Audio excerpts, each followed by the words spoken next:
Hello everyone. आज हम legal studies के बाद क्या क्या कैरियर ऑप्शंस अवेलेबल हैं उसके बारे में बात करेंगे।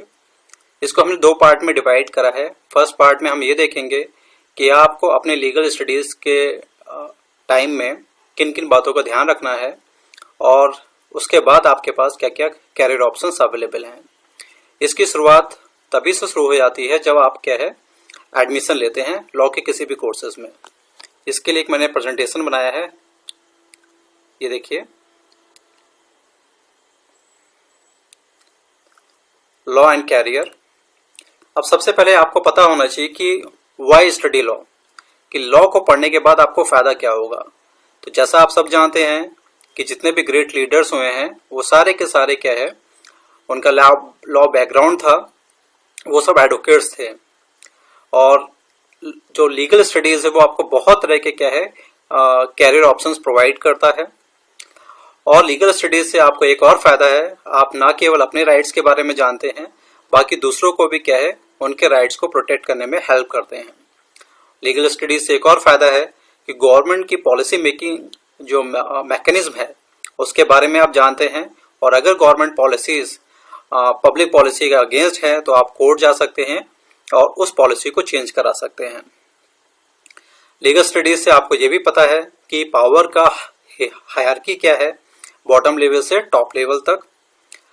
और जो लॉयर्स हैं वो रूल ऑफ लॉ या गार्जियन ऑफ द कॉन्स्टिट्यूशन भी कह सकते हैं। उनका ध्यान रखना होता है उनको कि कहीं भी किसी भी तरह से जो रूल ऑफ लॉ है उसका वायलेशन नहीं होना चाहिए, कॉन्स्टिट्यूशन का वायलेशन नहीं होना चाहिए। और अगर चाहे वो गवर्नमेंट हो या कोई पब्लिक बॉडी या प्राइवेट इंडिविजुअल, वो कोर्ट में जा सकते हैं रेमेडी के लिए। द सेम इससे एक और फायदा है कि लीगल स्टडीज एक ऐसा एरिया है जहां पे रिसेशन आपको देखने को नहीं मिलेगा। तो इसका मतलब ये है कि बहुत तरह के क्या है कैरियर ऑप्शंस अवेलेबल हैं। नेक्स्ट, अब ये देखिए हमने कुछ एरियाज हैं जिसके बारे में बात करते हैं। प्राइमरली लोग लिटिगेशन के बारे में जानते हैं कि लॉ करने के बाद आपको प्रैक्टिस करनी होती है, कोर्ट जाना होता है, बट इसका एक स्मॉल पार्ट है जितना भी रेवेन्यू आता है लीगल स्फीयर में। पेटेंट ड्राफ्टिंग एक नया एरिया है जहां पे बहुत अच्छा रेवेन्यू जनरेट हो रहा है, और स्पेशली इसमें जो बीटेक कंप्यूटर साइंस से हैं या मैकेनिकल में है या जहां पे भी इनोवेशन है, लाइक वो पेटेंट कर सकते हैं, तो उनको भी क्या है लीगल स्टडीज की एडवाइस दी जाती है। और इनफैक्ट कई स्टूडेंट ऐसे हैं जो बीटेक के बाद क्या है एलएलबी प्रोग्राम ज्वाइन करते हैं। The same GI mark, trademark etcetera, इसको नॉर्मल ग्रेजुएट्स भी कर सकते हैं क्योंकि इसमें इतनी टेक्निकलिटी इन्वॉल्व नहीं होती है। और गवर्नमेंट पॉलिसी जैसा कि आप जानते हैं कि मेक इन इंडिया और जो गवर्नमेंट ऑफ इंडिया का थिंक टैंक है, तो आप वहां पे भी जा सकते हैं। अगर आपके पास कोई डायनेमिक आइडियाज हैं तो आप गवर्नमेंट को सपोर्ट कर सकते हैं। पब्लिक प्राइवेट पार्टनरशिप जो मॉडल है ये आज के टाइम में बहुत पॉपुलर है, इसको डिजाइन करने में आप क्या है हेल्प कर सकते हैं। और एफडीआई जैसा आप जानते हैं बहुत पॉपुलर है, तो एफडीआई का क्या मैकेनिज्म होगा, एफडीआई किस सेक्टर में कितनी आनी चाहिए और उसका परसेंटेज क्या होना चाहिए, इन सब का कैलकुलेशन जो है वो लीगल प्रोफेशनल्स करते हैं। और उसका इम्पैक्ट नेशन पे क्या होगा, इसका फॉरेन रिलेशंस पे क्या असर पड़ेगा, ये एडवोकेट्स का ड्यूटी है। ह्यूमन राइट्स जैसे आप जानते हैं कि जो भारत हमारा कंट्री है ये ह्यूमन राइट्स का बहुत बड़ा सपोर्टर है, तो ह्यूमन राइट्स भी एक इम्पॉर्टेंट चैप्टर है यहाँ। जुडिशरी, अधिकतर जो लॉ स्टूडेंट है वो जुडिशरी के लिए क्या है ऑप्ट करते हैं, तो उनका ड्रीम है कि लॉ करने के बाद क्या है जजेस बने, तो ये भी कैरियर ऑप्शंस अवेलेबल है। ट्रिब्यूनल्स है तो वहाँ पे भी आप क्या है प्रैक्टिस कर सकते हैं और या चेयर कर सकते हैं। एडीआर सर्विसेज में आप सपोर्ट कर सकते हैं, लीगल एड सर्विसेज है वहाँ पे आप काम कर सकते हैं। आप लॉ फर्म्स में काम कर सकते हैं, आप कॉर्पोरेट सेक्टर में एज अ लॉ ऑफिसर काम कर सकते हैं, और एनजीओ में भी आप काम कर सकते हैं। अब ये देखिए एक स्ट्रक्चर है जो आपको बताता है कि किस किस एरियाज में क्या है लीगल प्रोफेशनल्स की डिमांड है। जुडिशरी एज जज वहाँ पे आपकी डिमांड है, कॉर्पोरेट सेक्टर में कंपनी लॉ हो गया, कॉन्ट्रैक्ट ड्राफ्टिंग हो गया, लीगल ट्रांसक्रिप्शन हो गया, लॉ फर्म्स एंड एलपीओ, ये कुछ स्पेसिफिक एरिया है। ये एरिया बहुत ज़्यादा ब्रॉड है। जैसे आपको एक बता, कॉन्ट्रैक्ट में एक आता है प्रोडक्शन शेयरिंग कॉन्ट्रैक्ट, वो बहुत इंपॉर्टेंट है और ये इंटरनेशनल लेवल पे होता है। तो जहाँ पे भी हाईली टेक्निकल कॉन्ट्रैक्ट्स बना रहे होते हैं वहाँ पे इस लॉयर्स का बहुत इंपॉर्टेंट रोल रहता है। Government policy and legislature, central legislation, state legislation, legislation for local bodies, यहाँ पे भी लॉयर्स का बड़ा कंट्रीब्यूशन रहा है। आईपीआर जैसा आप जानते हैं कि एक नया एरिया है जहाँ पे बहुत ज़्यादा काम हो रहा है। ADR and legal aid services, human rights, FDI investment law, PPP model, etcetera etcetera. तो इससे आपको एक नॉर्मल ओवरव्यू मिलेगा कि वो कौन कौन से एरियाज हैं जहाँ पे लॉ के स्टूडेंट्स की रिक्वायरमेंट है। अब देखिए इंडियन लीगल सिस्टम, तो बॉडी ऑफ इंडियन लॉ हमने इसको डिवाइड करा है क्रिमिनल लॉ में, सिविल लॉ में, और क्रिमिनल लॉ को हमने फर्दर डिवाइड करा है IPC, special and local laws for special kind of offences, और सिविल को हमने फर्दर डिवाइड करा है property, family, commercial and tortious liability cases etcetera. ये हमारे कोड का हायरार्की है, तो इसको समझना बहुत जरूरी है, क्योंकि कहीं पे भी अगर आप प्रैक्टिस करेंगे तो इस सिस्टम को आपको जाना बहुत जरूरी है। एंड इंडियन लीगल सिस्टम के बारे में भी आपको जानना चाहिए कि एंशिएंट टाइम पे लॉ क्या था। जैसे हम जानते हैं कि धर्मा वाज द लॉ, तो dharma was the apex kind of legal system we were following. और उसके बाद मॉडर्न ब्रिटिशर्स जो आए उनका लॉ को हमने फॉलो करा, तो ये हमारा इंडियन लीगल सिस्टम है। फिर आता है सोर्सेस ऑफ लॉ, तो आपको ये पता होना चाहिए एज ए लॉ स्टूडेंट कि लॉ के सोर्सेस क्या हैं, क्योंकि बहुत इंपॉर्टेंट होता है कोर्ट रूम में इस बात को प्रेजेंट करने में कि जो भी आप कोट कर रहे हैं वो लॉ के डेफिनेशन में आता है। तो लॉ की डेफिनेशंस में सारी चीजें आती हैं, legislature, ordinary legislation, delegated legislation, ordinance, judicial precedent, customs and all tempered with justice, equity and good concise. ध्यान रखना पड़ता है कि जो भी चीज आप प्रोजेक्ट कर रहे हो वो इक्विटी बेस्ड होना चाहिए। जैसा कि हम जानते हैं कि अपना हाई कोर्ट और सुप्रीम कोर्ट इक्विटी कोर्ट है, और इवोल्यूशन अगर हम देखेंगे तो कॉमन लॉ सिस्टम का कहीं ना कहीं इक्विटी से है, तो इक्विटी बहुत इंपॉर्टेंट है। तो एज अ लॉ स्टूडेंट आपको इक्विटी की अच्छी नॉलेज होनी चाहिए। इसके साथ साथ कुछ नॉन टेक्निकल स्किल्स बहुत जरूरी हैं जुडिशरी में, और वो अगर आपके पास हैं तो आपके एम्प्लॉयमेंट के चांसेस बहुत बढ़ जाते हैं। लाइक जुडिशियल टेम्परामेंट, देखिए जैसा आप मूवीज में देखते हैं कोर्ट रूम में बिल्कुल ऐसा नहीं होता है। आपको अपना टेम्परामेंट बिल्कुल लूज नहीं करना पड़ता है, बहुत शांत तरह से अपनी बात कही जाती है। आप एग्रेसिव होंगे तो आप अपना ही नुकसान करेंगे, साथ साथ अपने क्लाइंट का नुकसान करेंगे, क्योंकि जजेस वहां पे आपके टेम्परामेंट को बहुत कंसिडर करते हैं। साथ में अगर आप अपनी बात सही तरह से कहना जानते हैं तो आपको अप्रिशिएट करते हैं। Intelligence, ethics, courage and integrity, experience and education. देखिए एज अ लॉयर आपको खुद को अपडेट करना पड़ता है, क्योंकि हर दिन क्या है कुछ ना कुछ अपडेट्स होते रहते हैं। तो अगर आप प्रैक्टिस में हैं या किसी भी एरिया में आप काम करते हैं तो you need to be updated. Suitability to workload, आपको लेबोरियस होना बहुत जरूरी है, क्योंकि वर्क बहुत ज्यादा होता है, तो आप कैजुअली क्या है काम नहीं कर सकते। कॉन्टिन्यू लीगल एजुकेशन, जिसके बारे में बात बताई आपको कि आपको कॉन्टिन्यू पढ़ते रहना है। एबिलिटी टू कम्युनिकेट, देखिए कम्युनिकेशन बहुत इंपॉर्टेंट है कि आपका क्लाइंट और अपनी बात आप तक कह सके और आप अपनी बात अपने क्लाइंट से कह सकें, और वही बात बहुत ही सोफिस्टिकेटेड वे में आप क्या है जजेस को बता पाए, तो इससे क्या है आपकी विनिंग प्रोबेबिलिटी काफी बढ़ जाती है। Civic and professional responsibility, health and character बहुत इंपॉर्टेंट रोल प्ले करता है जुडिशरी में।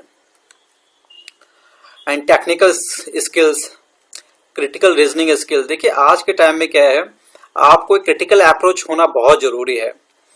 जिस भी बात सब्जेक्ट के बारे में या उसके ऊपर आप काम कर रहे हैं उसके प्रॉस एंड कॉन्स दोनों एक्सपर्ट पे आपको ध्यान देना पड़ेगा। कहीं ऐसा ना हो कि बहुत खुशी में या बहुत जल्दी आप कहे एक ही एंगल को आप ध्यान दे रहे हैं, और अगर आप दूसरे एंगल पे ध्यान नहीं देंगे तो आपकी विनिंग प्रोबेबिलिटी कम हो जाएगी। तो आपका क्रिटिकल रीजनिंग अप्रोच होना चाहिए, क्रिटिकल अप्रोच होना चाहिए, जिससे आप क्या है अपना डिफेंस सॉलिड कर सकते हैं और अपने आर्गुमेंट को और ज्यादा शार्प कर सकते हैं। डिसीजन मेकिंग स्किल्स आपकी बहुत शार्प होनी चाहिए। लिसनिंग स्किल्स एक एडवोकेट के लिए बहुत इंपॉर्टेंट है, लिसनिंग स्किल्स, क्योंकि अक्सर हमने देखा है कि जो एडवोकेट्स हैं वो अपनी बात ज़्यादा कहते हैं, अपना जो भी उन्होंने पढ़ा है वो अपना लॉ बताने लगते हैं क्लाइंट को। पर सबसे इम्पोर्टेंट बात ये होती है कि लॉ बताने से पहले आप क्लाइंट को सुनिए। तो अगर आप उसकी बात को नहीं समझेंगे तो हो सकता है कि आप उस चीज़ को सही से ना समझ पाएं और आप गलत लॉ या गलत लॉ में उसका क्या है, उसका इंटरप्रिटेशन करें, अल्टीमेटली आपको निराशा आता है। Reading comprehension and writing skills आपकी बहुत स्ट्रांग होनी चाहिए। और ये evolution of legal system in India है, तो आपको ये भी पता होना चाहिए कि पुराने टाइम में लीगल सिस्टम क्या था, अब ब्रिटिश टाइम में क्या था और आफ्टर इंडिपेंडेंस क्या था। तो कहीं ना कहीं ये भी आपको हेल्प करता है अपनी बात को कहने में, और इससे आपको लॉ की अंडरस्टैंडिंग डेवलप होती है। तो अगर आपको लॉ की अंडरस्टैंडिंग अच्छी चाहिए तो आपको इसके बारे में थोड़ी सी अच्छी नॉलेज होनी चाहिए कि what was the Dharma, British regime में क्या लॉ था, मुगल एम्पायर में क्या लॉ था, एंड आफ्टर इंडिपेंडेंस लॉ क्या था। तो इससे आपको एक एवोल्यूशन के बारे में पता पड़ेगा और आपको पैटर्न दिखाई देगा कि जो ग्रोथ जो हो रही है लॉ में वो किस तरफ हो रही है। ये देखिए कुछ प्लेसमेंट के कुछ एरियाज को हमने डिवाइड करा है। जैसे लॉ के जो स्टूडेंट होता है इनका फॉलोइंग कैटेगरीज में प्लेसमेंट होता है, लाइक जुडिशरी। तो इसमें कोई यूनिवर्सिटी कोई कॉलेज आपका प्लेसमेंट नहीं कर सकती। हाँ, वो आपको असिस्ट कर सकते हैं by providing extra classes, classes for judicial services etcetera. और बहुत सारी अच्छी यूनिवर्सिटीज जो हैं वो आपको जुडिशरी की क्लासेस करवाती हैं। एडवोकेसी में आप जा सकते हो, एडवोकेसी में भी बहुत कैटेगरीज हैं। आर्बिट्रेशन में जा सकते हो, नॉर्मल एडवोकेसी में जा सकते हो, mediation, consolation, IPR consultant, taxation, United Nations officers etcetera etcetera, आप वहां पे प्रैक्टिस कर सकते हैं। कॉर्पोरेट में लॉ फर्म्स में आप काम कर सकते हैं, एलपीओ में काम कर सकते हैं, केपीओ में काम कर सकते हैं। Law officer at various private organisations, वहां पे आप काम कर सकते हैं। There is endless opportunities. Teaching में आप आ सकते हैं, LLM 1 year 2 year, UGC NET. Earlier ये कंपलसरी था, बट जो यूजीसी का नया मैंडेट आया है 2021 से के बाद आपका पीएचडी होना बहुत जरूरी है या पीएचडी में एनरोल होना जरूरी है, अदरवाइज आप टीचिंग नहीं कर सकते। एलएलएम में जो 1 ईयर स्टूडेंट हैं, अभी जो प्रपोज्ड बिल है उसमें ये कहा गया है कि 1 ईयर स्टूडेंट क्या है टीचिंग नहीं कर सकते, पर लेट्स सी आगे क्या होता है। गवर्नमेंट सेक्टर में बहुत अच्छी अपॉर्चुनिटीज हैं, यूपीएससी की बहुत सारी सर्विसेज हैं जहाँ पे क्या है लॉ की डिमांड रहती है। स्टेट पब्लिक सर्विस कमीशन में भी कुछ एक्स्ट्रा वैकेंसीज होती हैं जहाँ पे लॉ की रिक्वायरमेंट होती है। लॉ मैनेजर्स की वैकेंसीज निकालती है, लॉ ऑफिसर्स की वैकेंसीज आती है, और जो पब्लिक सेक्टर अंडरटेकिंग्स है वहाँ पे हैं, डिफरेंट बॉडीज हैं। तो गवर्नमेंट भी एक अच्छा सब्स्टिट्यूट है जहाँ पे लीगल प्रोफेशंस की डिमांड हमेशा रहती है। अब ये देखिए primary career options post course completion. तो कोर्सेज के बाद आप इन एरियाज में जा सकते हैं, जैसे कि हमने देखा litigation, IPR, corporate, government policy and planning, legal research and policy framing. ये देखिए बहुत इंपॉर्टेंट एक नया एरिया आया है लीगल रिसर्च। तो हर गवर्नमेंट इस चीज को प्रमोट कर रही है, यूजीसी भी इसको प्रमोट कर रही है कि अगर आपके अंदर रिसर्च एप्टीट्यूड है तो आप रिसर्च एरिया में काम करिए। गवर्नमेंट आपको फंडिंग करती है क्योंकि अल्टीमेटली आपकी लीगल रिसर्च या रिसर्च का बेनिफिट गवर्नमेंट को मिलता है। तो गवर्नमेंट जो है वो हर तरह की रिसर्च को प्रमोट कर रही है। तो ये भी एक अच्छा ऑप्शन, कैरियर ऑप्शंस अब है लॉ प्रोफेशनल्स के लिए। And teaching, primary career profiles देखिए, रिसर्च एनालिसिस्ट, ये सबसे ज्यादा इम्पोर्टेंट है कि शुरुआत में आपको रिसर्च एनालिसिस्ट का ही कम वर्क मिलता है, जहाँ पे आपकी IT skills, patience, drafting skills, बहुत सारी चीजें मायने रखती हैं। तो आप ये देखिए कि सेमेस्टर वाइज आपको ये पढ़ना पड़ता है और उसके अकॉर्डिंग क्या है आपको एम्प्लॉयमेंट मिल सकता है। लॉ ऑफिसर, तो लॉ ऑफिसर के लिए आपको कंप्लीट नॉलेज होनी चाहिए। तो इसके लिए आपको क्या है कोशिश करना चाहिए कि district court, high court, supreme court और डिफरेंट बॉडीज में क्या है, आपने अगर इंटर्नशिप करी है तो आपकी लॉ ऑफिसर बनने की प्रोबेबिलिटी काफ़ी स्ट्रांग हो जाती है। रिसर्च एसोसिएट, जैसे मैंने बताया था, आजकल रिसर्च में गवर्नमेंट बहुत फोकस कर रही है, तो यहाँ पे आपको अच्छा कैरियर ऑप्शंस अवेलेबल हो जाता है। द सेम टीचिंग, ये भी एक अच्छा ऑप्शन है। अगर आपके अंदर टीचिंग का पैशन है तो आप इसको ऑप्ट कर सकते हैं। एंड पोस्ट डॉक रिसर्च बहुत इंपॉर्टेंट है। अगर आप रिसर्च कर रखा है और रिसर्च के बाद आप क्या है फिर से रिसर्च कंटिन्यू करते हैं तो उसको हम पोस्ट डॉक करते हैं और इसमें अच्छा गवर्नमेंट फंडिंग करती है, तो ये भी एक अच्छा कैरियर ऑप्शंस है। Top technical skill in demand, legal sphere, civil and criminal case drafting and contract drafting and corporate practice बहुत ज़्यादा डिमांडिंग है। Patent and other, IPR drafting, ये भी बहुत ज़्यादा आजकल डिमांड में है। लीगल रिसर्च, फॉर एग्जांपल अनुपात्रा, SSC, Westlaw, et cetera and human rights and environment practice, ये भी बहुत ज़्यादा पॉपुलर है, तो इस एरियाज में भी आप काम कर सकते हैं। एंड नॉन टेक्निकल स्किल्स, ये आजकल बहुत डिमांड में है। क्रिएटिव प्रॉब्लम सॉल्विंग, देखिए आप इंटेलिजेंट हो सकते हैं मगर आपके अंदर नॉन टेक्निकल स्किल्स नहीं है तो लॉन्ग टर्म में सर्वाइव करना थोड़ा सा मुश्किल होता है। तो आपके अंदर नॉन टेक्निकल स्किल्स भी होनी चाहिए so that you can coordinate with different kind of people. तो उसके लिए आपके अंदर क्रिएटिव प्रॉब्लम सॉल्विंग अप्रोच होना चाहिए। स्ट्रेटेजिक थिंकिंग, जो भी आपका ऑब्जेक्ट है या प्रोजेक्ट है उसके बारे में पर्टिकुलर माइंडसेट से आप काम कर सकें। टीम वर्क होना चाहिए आपके अंदर। कॉन्फ्लिक्ट रिजोल्यूशन, प्रॉब्लम्स को आपके अंदर सॉल्व करने का एप्टीट्यूड होना चाहिए। Awareness of government policy and legislation, आपके अंदर एक माइंडसेट होना चाहिए जिससे आपको ये पता पड़े कि गवर्नमेंट की फंक्शनिंग क्या है। अगर आपको गवर्नमेंट की फंक्शनिंग पता है तो आप आसानी से क्या है उन चीज़ों को मैनिपुलेट करके आप अपने और अपने ऑर्गेनाइजेशन के बेनिफिट के लिए यूज कर सकते हैं। अवेयरनेस ऑफ इंडस्ट्री ट्रेंड, तो अगर आपको इंडस्ट्री के बारे में, कॉर्पोरेट सेक्टर के बारे में, उसके ट्रेंड के बारे में अच्छी नॉलेज है तो आप क्या है अच्छा उसमें क्या है काम कर सकते हैं। रिलेशनशिप बिल्डिंग बहुत इंपॉर्टेंट है। अगर आपके अंदर रिलेशनशिप बिल्डिंग स्किल्स हैं तो आपको इंटरनेशनल क्लाइंट आपको मिल सकते हैं, नेशनल अच्छे क्लाइंट्स आपको मिल सकते हैं और अल्टीमेटली जो आपका प्रोफेशन है उसमें आपकी ग्रोथ होगी। कम्युनिकेशन स्किल बहुत इंपॉर्टेंट है क्योंकि कई बार मिस कम्युनिकेशन की वजह से कई इंपॉर्टेंट प्रोजेक्ट्स हमारे हाथ से छूट जाते हैं। तो अगर आपके अंदर कम्युनिकेशन स्किल्स अच्छे हैं तो आप न केवल अपना फायदा होगा, आप अपने ऑर्गेनाइजेशन का भी फायदा पहुंचा सकते हैं। Understanding of legal and regulatory matters, तो ये बहुत इंपॉर्टेंट है क्योंकि कई बार क्या होता है कि लोगों को जिससे वो डील कर रहे हैं उनको अच्छी नॉलेज नहीं होती है और उसकी वजह से वो डील उनके हाथ से स्लिप हो जाती है और अल्टीमेटली वो जो ऑर्गेनाइजेशन है उसको सफ़र करना पड़ता है। एक चीज़ आप बिल्कुल ध्यान रखिए कि कोई भी एम्प्लॉयर आपको फ्री में सैलरी नहीं देगा। इनफैक्ट आप खुद भी अगर काम करोगे तो आप किसी को फ्री में सैलरी नहीं देने वाले। तो उसके लिए बहुत ज़रूरी होता है कि आपके अंदर एक अप्रोच होना चाहिए रिफॉर्मेटिव, कि जो भी आप काम कर रहे हो उसमें क्या रिफॉर्म्स कर सकते हो, कितना अच्छा कर सकते हो। और इसका रिलेशन सिक्स सिग्मा से है कि आप कोई भी काम कर रहे हैं तो उसमें ज़्यादा प्रोडक्टिविटी कैसे ला सकते हैं और ज़्यादा इफिशिएंट वे में आप कैसे काम कर सकते हैं और ईजियर वे में कैसे काम कर सकते हैं और एक ऐसा सिस्टम क्रिएट करें जिससे उसमें जो मिस्टेक है उसकी प्रोबेबिलिटी लगभग ना के बराबर हो जाए। तो अगर ये माइंडसेट है तो आपकी जो एम्प्लॉयमेंट की प्रोबेबिलिटी है काफ़ी स्ट्रांग हो जाएगी और आप काफ़ी डिमांडिंग रहेंगे जिस भी इंडस्ट्री में आप काम करते हैं। ये कुछ टॉप कंपनीज हैं जहाँ पे आपका प्लेसमेंट हो सकता है और आप अप्लाई कर सकते हैं। तो ये जो मेरा प्रेजेंटेशन है मैं अपने वीडियो के एंड में ऐड कर दूंगा, सो इनकेस अगर किसी को ज़रूरत है तो आप इसको डाउनलोड कर सकते हैं फॉर फर्दर डिटेल्स।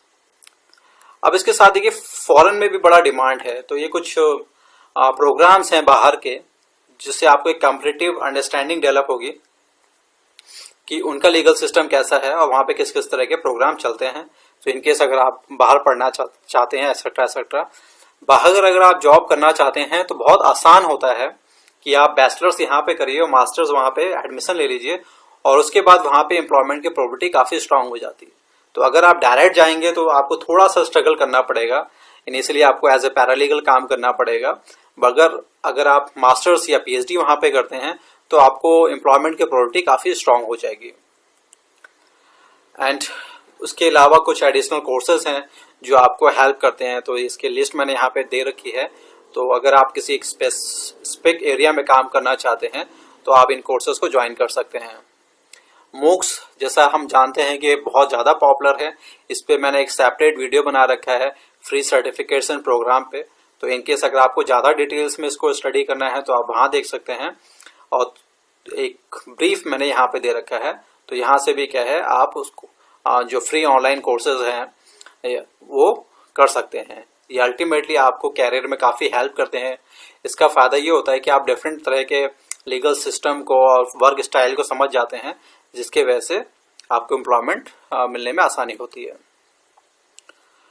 और इसके अलावा जैसे हमने बताया था, ये सारी चीज़ें हैं, ये डिफरेंट सेक्टर्स को मैंने डिफाइन कर रखा है, कहाँ कहाँ पे आपको जॉब मिल सकता है, like government advocates and staff and register of companies and other central and state government officers, judiciary जैसा मैंने बताया, जो भी आपका लैंग्वेज है उसके बेसिस पे आपको क्या है जुडिशरी में एम्प्लॉयमेंट आसानी से मिल जाएगा। Law officers in bank, insurance company, there is a endless list. तो आप लॉ ऑफिसर बहुत सारे सेक्टर्स में बन सकते हैं। एडवोकेट ऑन रिकॉर्ड बहुत पॉपुलर है, आप वो भी बन सकते हैं। And practice list almost endless है, क्योंकि हमारे यहाँ ऑलमोस्ट 2000 टाइप के एक्ट्स हैं। तो आप बहुत सारे सेक्टर्स हैं जिसमें आप काम कर सकते हैं। पैरालीगल और लॉ क्लर्क, ये उनके लिए है जिनके पास फॉर्मल लॉ की डिग्री नहीं है। तो इनकेस अगर आप फॉरेन में जाना चाहते हैं तो एज ए पैरालीगल काम कर सकते हैं, और कंपैरेटिवली आप वहाँ पे इंडिया से ज़्यादा पैसा कमा सकते हैं, क्योंकि वहाँ पर ओवर केस बेसिस पे पेमेंट होता है। और केपीओ बहुत डिमांडिंग है, तो आप केपीओ में काम कर सकते हैं, एलपीओ में काम कर सकते हैं। मैंने कुछ स्टूडेंट ने वहाँ पे काम करा है और उनका जो एक्सपीरियंस है काफ़ी अच्छा है, तो आप इसको भी ट्राई कर सकते हैं। लॉ फर्म्स है, टीचिंग है, यूनाइटेड नेशंस, नॉर्मली लोग यहाँ पे अप्लाई नहीं करते हैं, पर बिलीव में यूनाइटेड नेशंस भी एक गोल्डन अपॉर्चुनिटी आपको प्रोवाइड करता है लॉ प्रोफेशनल्स के लिए। लीगल ट्रांसक्रिप्शन ये भी बहुत पॉपुलर है। जैक ये भी बहुत पॉपुलर है, जज एडवोकेट जनरल, ये आर्मी में डिफेंस हमें होता है। Media, mediation and arbitration, NGO, RTI and human right activist, etcetera etcetera.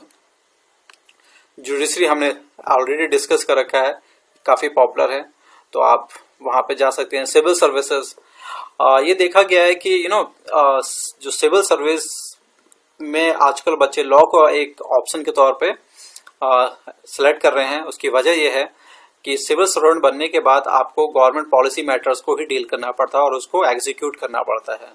तो अगर आप लॉ स्टूडेंट हैं और सिविल सर्विसेज की तैयारी कर रहे हैं, इन केस अगर आप लॉ स्टूडेंट नहीं भी हैं और लॉ को एज ए सब्जेक्ट अगर आप ऑप्ट कर रहे हैं, तो आपके लिए काम करना काफ़ी आसान हो जाता है, क्योंकि आप पावर के लेवल को जानते हैं, गवर्नमेंट की पॉलिसीज को जानते हैं, डिफरेंट लॉज को जानते हैं, और आपको पता है कि किन बातों का ध्यान रखना है।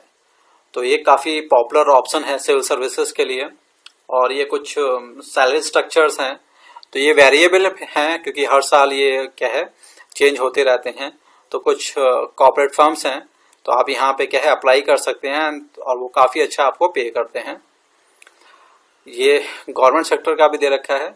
तो ये कुछ ऐसे एरियाज हैं जिसको मैंने आपको बताया कि आप क्या है जॉब के लिए क्या है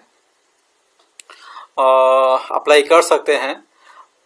पर आपको ध्यान रखना है कि आपको जो भी लॉ कोर्स आप में एडमिशन ले रहे हैं, फर्स्ट ईयर से आपको खुद को तैयार करना है, और बिल्कुल आपको खुद को क्या है कन्विंस कर लेना है कि आपको क्या करना है लाइफ में।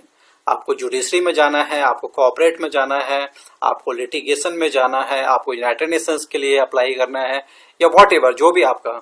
तो उससे क्या होगा, वो जो टाइम होता है आपका स्टडीज का, फॉर एग्जांपल 3 ईयर 5 ईयर, तो उस टाइम को आप यूटिलाइज कर सकते हैं, और उसमें वो सारे स्किल्स को क्या है आप लर्न कर सकते हैं, जिससे आपको क्या है एम्प्लॉयमेंट की प्रोबेबिलिटी काफ़ी स्ट्रांग हो जाती है।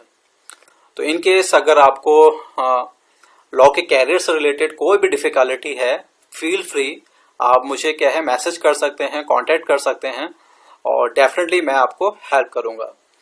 तो प्लीज़ इस वीडियो को अपने फ्रेंड्स को शेयर करिए, सो दैट वो क्या है इसका बेनिफिट ले सकें। Thank you so much.